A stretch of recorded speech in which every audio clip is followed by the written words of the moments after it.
On her 28th birthday, lumipad kami para puntahan ang Queen City of the South para hanapin ang isang pribadong isla na sinasabing isa sa pinakamagandang isla dito sa Pilipinas.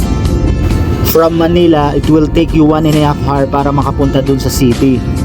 And once you get to the city, you will travel by land for about 3 to 4 hours. And from the port of Santa Fe, sasakay ka ulit ng bangka for another 1 hour. Itong pribadong isla na to was owned by Villa Carlos and Mancio family.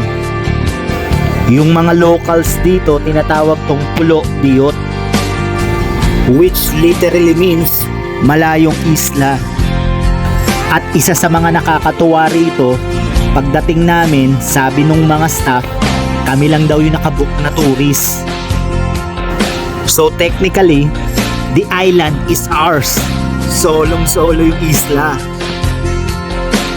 We're both introvert, kaya pabor na pabor to sa amin. Dito pa lang, mararamdaman mo na yung vibe ng isla. Asul na asul yung dagat, napakakalmado.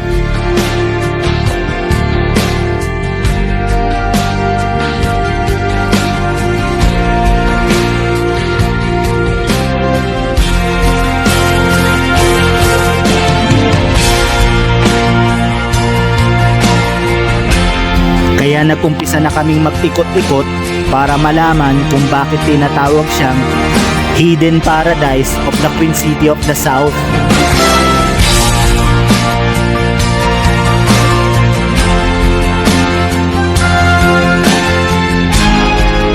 Nakapunta na kami sa iba't ibang isla, from north to south. Pero itong isla na to will bring you much more than you expect. Hindi kami nagkamali sa pagpili. Asul na asul yung dagat, puting-puti yung buhangin.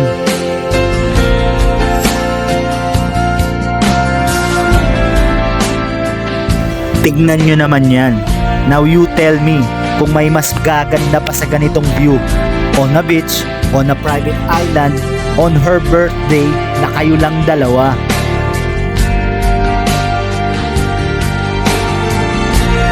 Ngayon alam na namin kung bakit siya tinawag na Virgin Island. Because the nature of island itself was so pristine. I mean, look at this. Just look at this beautiful island. Yung sunset, yung buhangin, yung ulap, yung mga puno, all of that are synced in.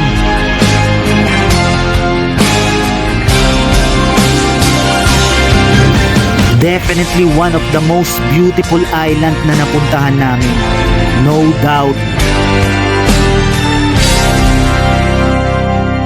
And she was so happy on her birthday. Yun naman talaga ang importante doon.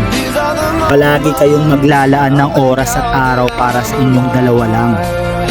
Huwag niyong hayaang kainin kayo ng responsibilidad niyo sa buhay ng ganun-ganun lang. Tignan niyo to, almost heaven. A paradise here on earth. Sobrang ganda ng isla. Wala talaga akong masabi o ma-describe pang iba, kundi talagang wow.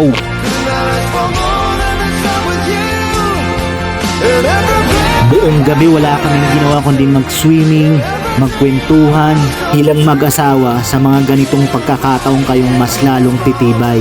Dahil iba yung saya na sabay kayong nagpapasalamat sa mga bagay na dati nyo lang pinapangarap at ngayon nangyayari na.